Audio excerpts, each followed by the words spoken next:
Okay, what you are looking at here is a 3 foot by 3 foot gridded system. This is called Dungeon Blocks. I will put a link in the video description below where I have another video that covers this in more detail. But this is not going to be a complete game of 2d6. I just want to show you an option that might be available to you if you're looking at taking your game from the paper and drawing the map to a 3D type environment. Now, this is in sections. You may not be able to see it, but this right here is removable. This is 1 foot by 3. And then this piece right here is 2 foot by 2. And then that piece up there is 1 by 2. And if I put them together like this, they form a 3 by 3. I really only need the 2 by 3 to match the paper that I would normally graph. So I will take this piece off, and I'm going to use this space to track my character and the books and the dice rolls. All right, so again, keep in mind, I am not planning on playing a complete game like this. I mean, I could, but I already have 2 heroes that I'm playing. I have created a basic hero with a long sword. He's got Slice and Heavy Slash as his weapons, Jerkin as his armor, and he's got a healing potion. And we'll just see how far I can go. Now, if you'll remember, for the starting room, you roll 2d6, and the room, the entry room, can't be smaller than 6. Actually, maybe the entrance is already a... No, for the entrance, you basically do, if I remember right, you roll for it. It can never be, it has to be at least 6 squares and no more than 12. So that's 6 by 2 or 2 by 6. That's a 2 by 6 room, which is 12. Okay, let me show you how this works. So I've got, this is a product called Dungeon Blocks. This is only part of it. These are the other part, which are small blocks that fit into these squares. So what I'm going to do is I'm going to create me a 2 by 6, what did I say, 2 deep?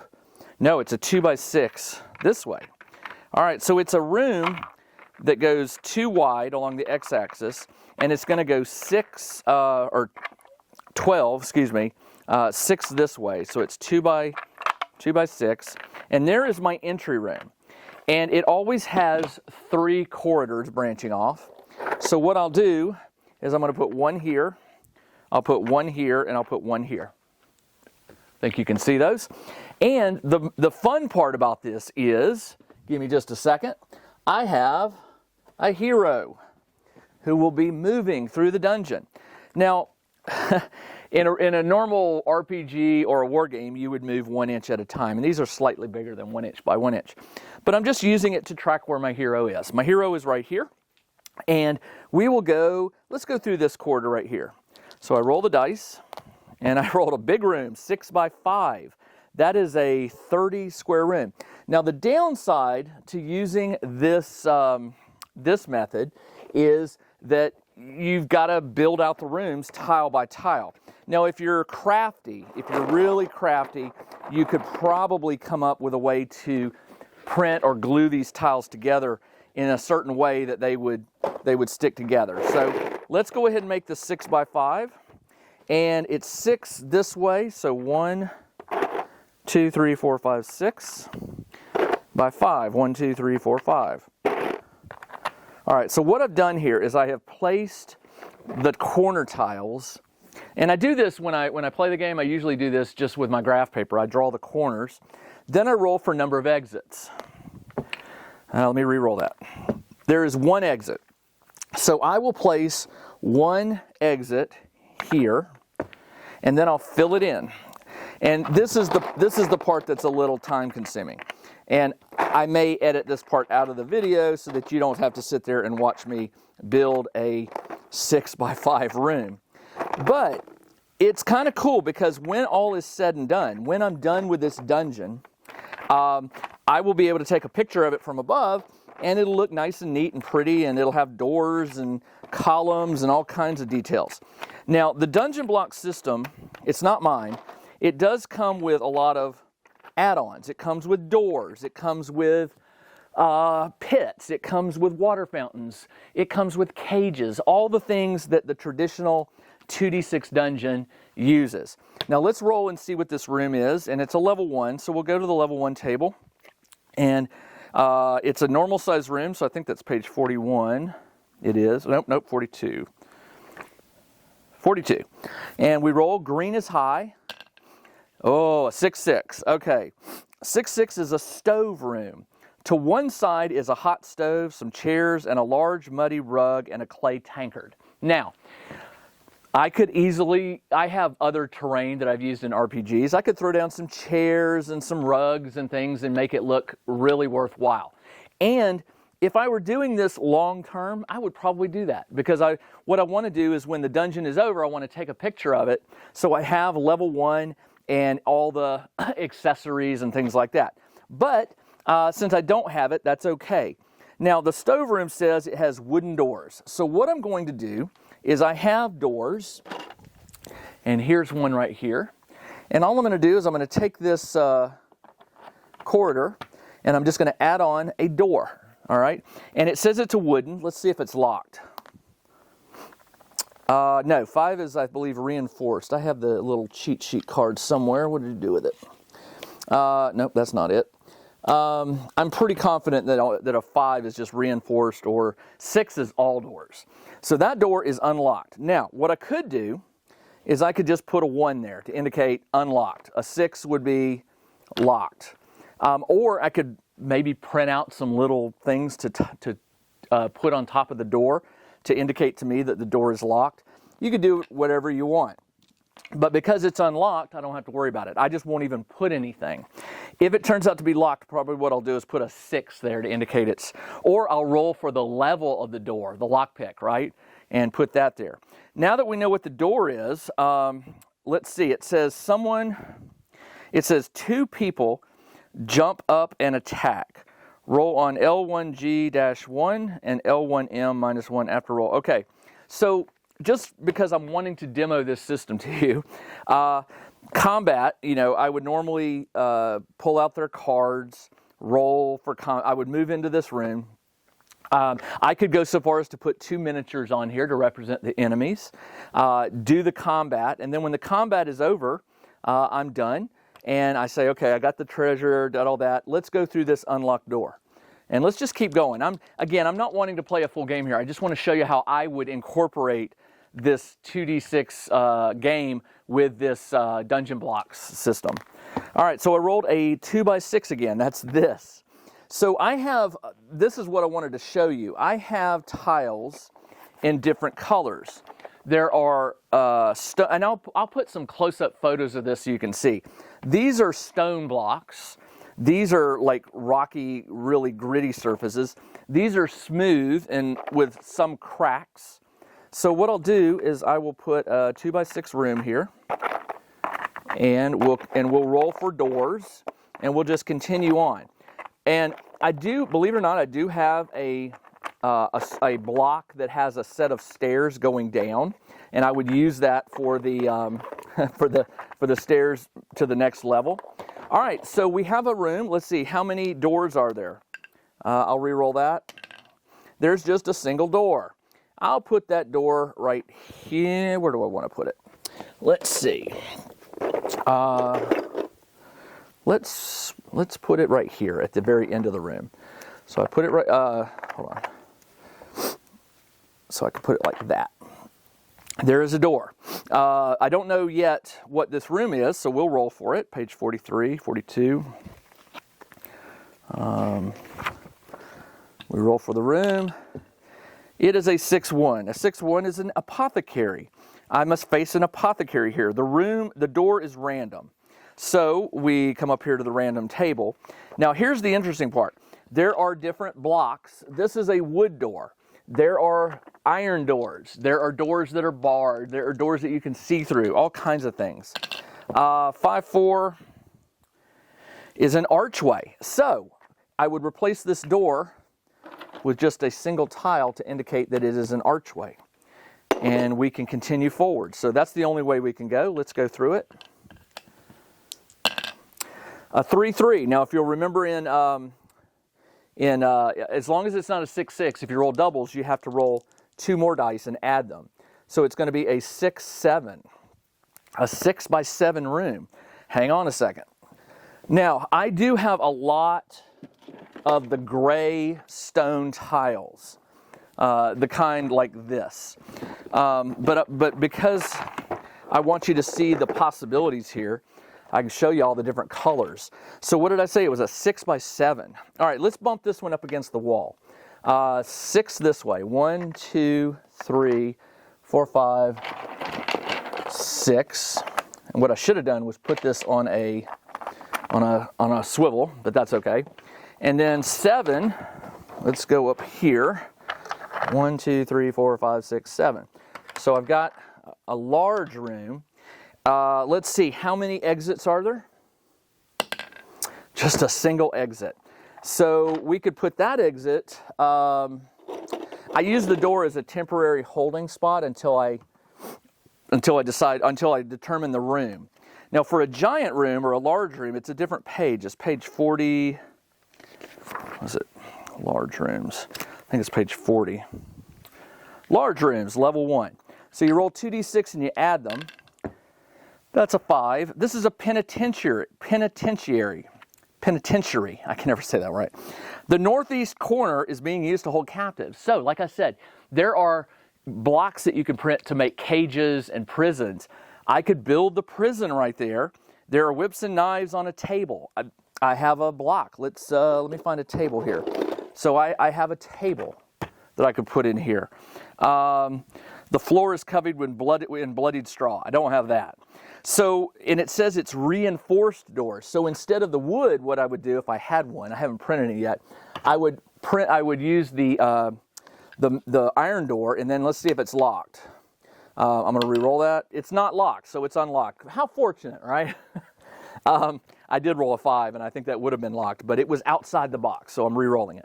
All right, so what I will do is I will go ahead and fill out this room again, and I think you're getting the general idea of this, right? Hey everybody, this is Jim the Tabletop Engineer, and let me interrupt this video for about 30 seconds to let you know about my new Patreon.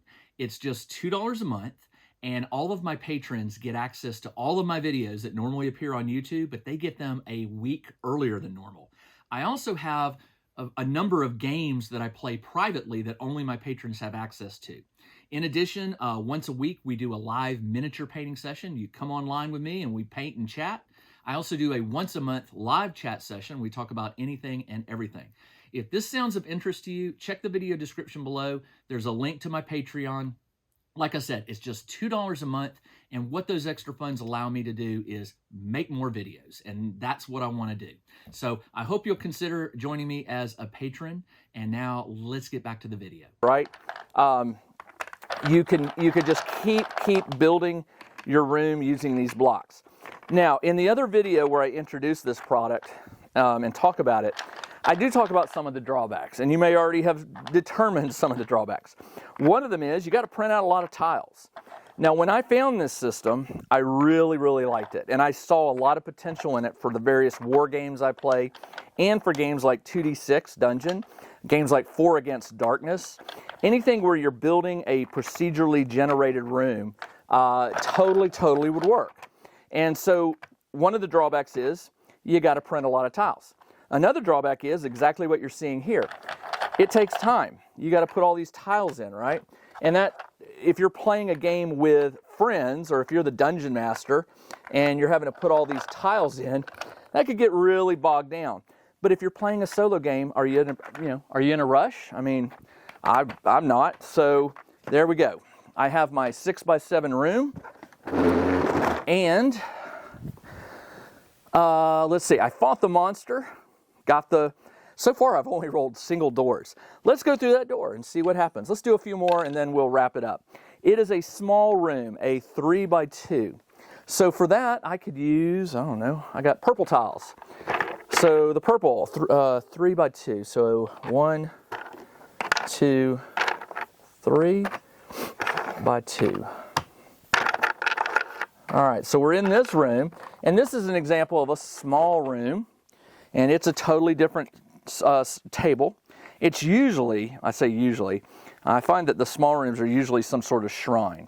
They're on page 46. Let's roll and see what it is. That's a 4, 4, and 8. It's a Nevazator doll. If you call for his favor, blah, blah, blah. Yeah, it is a, what do you call it? It's a shrine. Now, for a small room like this, you roll for number of exits.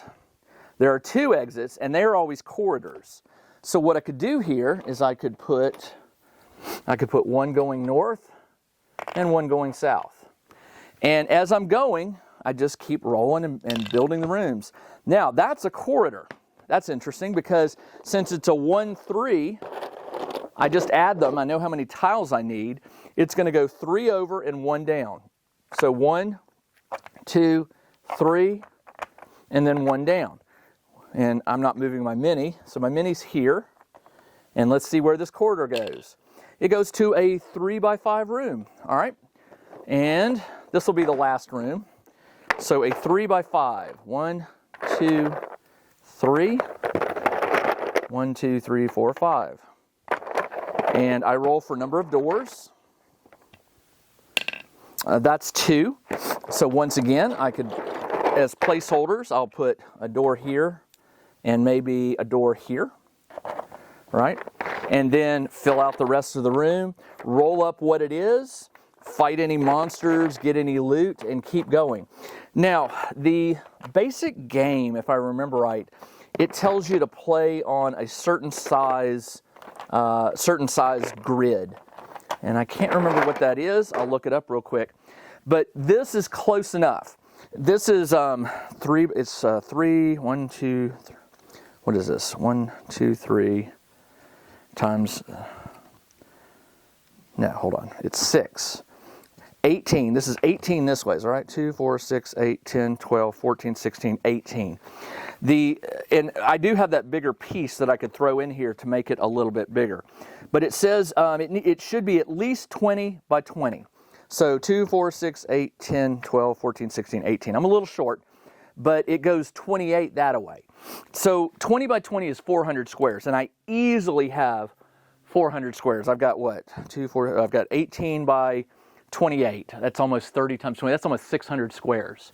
So plenty of room for the level 1. Now you can go bigger. The game says you can go as big as you want, but it recommends the minimum is 20 by 20.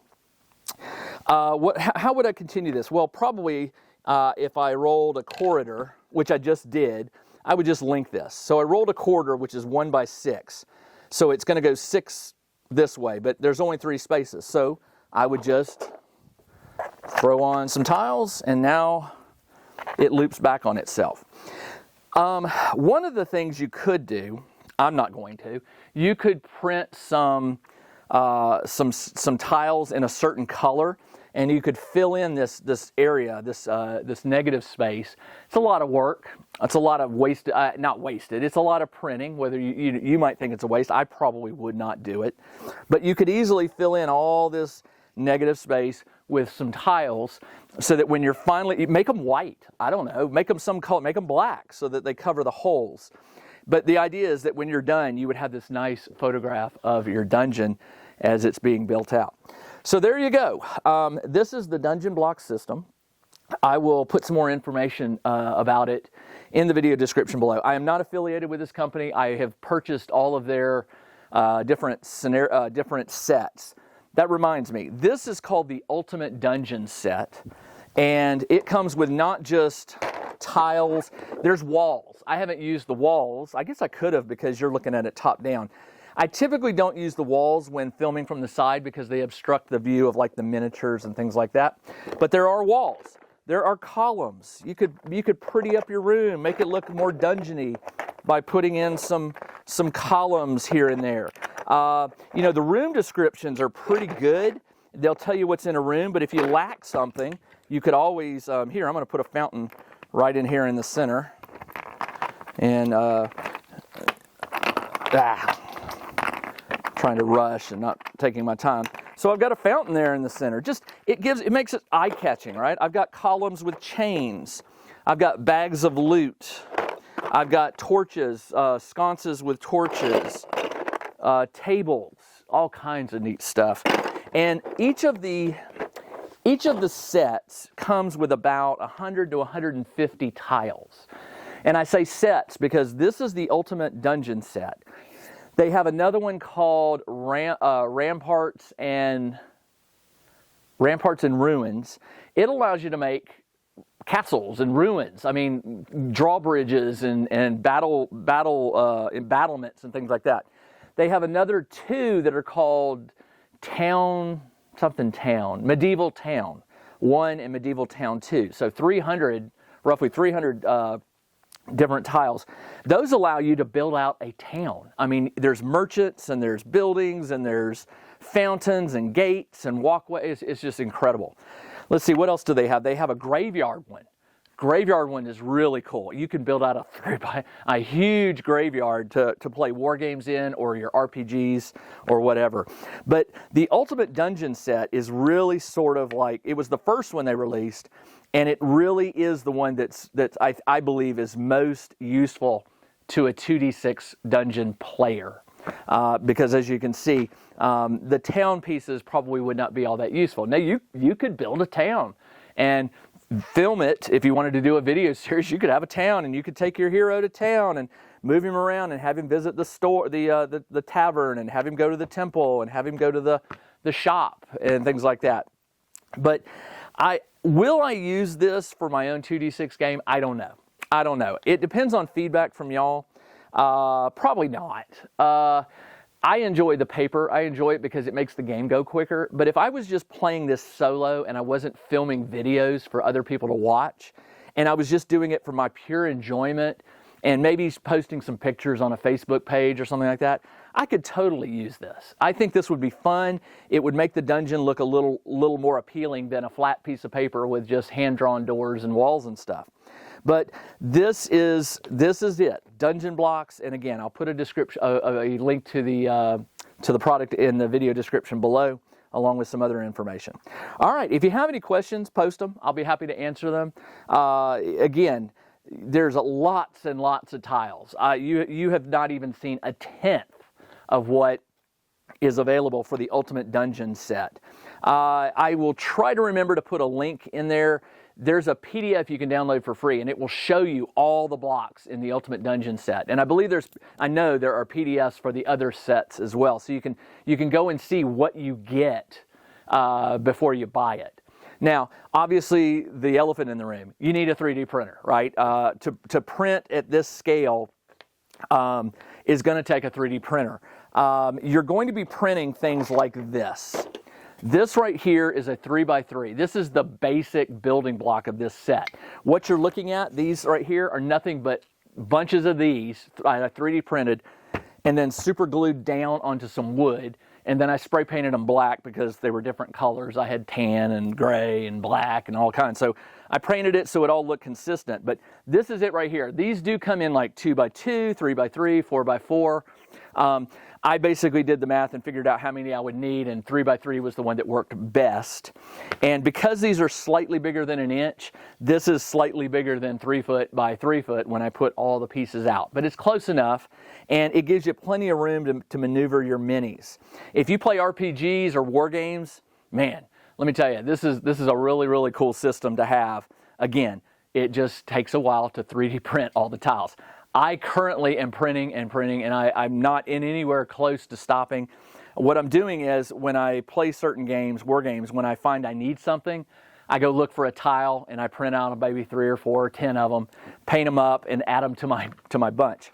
Now, the other reason I made this is going to be my go-to system when I go to conventions for travel, because these 3 boards, they're very light. I just put them together, throw them in the back of the car, and then the tiles I keep in bins. I have 4 of these plastic bins, and within the bins I have boxes to hold the different colors and things like that. The gray ones get a bin all to themselves because I have so many of them. And then I have a bin of just all the accessories, columns, doors, fountains, that kind of stuff. You could carry it however you like, but this is going to let me run war games, run RPGs at conventions, and I could even play 2D6 Dungeon while I'm there and maybe show the game to people who've never experienced it. All right, that's all I got. This is Jim, the Tabletop Engineer. Thanks for joining me as I demoed how to play 2d6 Dungeon using the Dungeon Block system. Again, any questions, post them, and I'll do my best. All right, everybody, take care.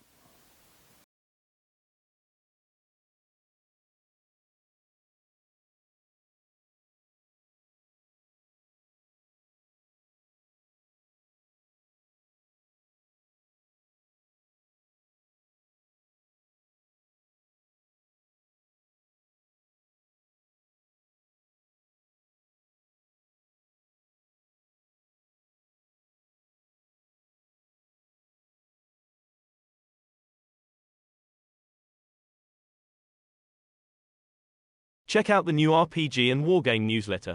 Each week, the Tabletop Engineer shares news, products, Kickstarters, and much more related to the gaming hobby. It's free to subscribe, so check out the link in the video description below to sign up.